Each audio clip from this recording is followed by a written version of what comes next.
ஆண்டவர் இயேசுவின் நாமத்தில் உங்களை வாழ்த்துகிறேன். ஏசாயா 64:5. மகிழ்ச்சியாய் நீதியை செய்கிறவர்களையும் உம்முடைய வழிகளில் உம்மை நினைக்கிறவர்களையும் சந்திக்கிறீர். நம்முடைய தேவன் மனிதனை சந்திக்க விரும்புகிறவர். அவர் நீதியை விரும்பி நடப்பிக்கிறதான மனுஷனை அவர் சந்திக்கிறார்.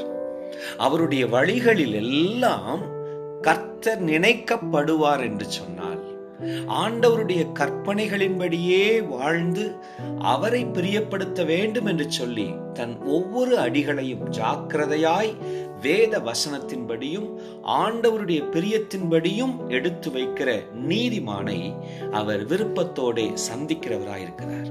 ஆம், உங்களை சந்திக்க விரும்புகிற தெய்வம் அவர் விரும்புகிறபடி பிரியமாய் நடந்து அவரை சந்திப்போம். தேவநாமம் மகிமைப்படட்டும். Praise the Lord.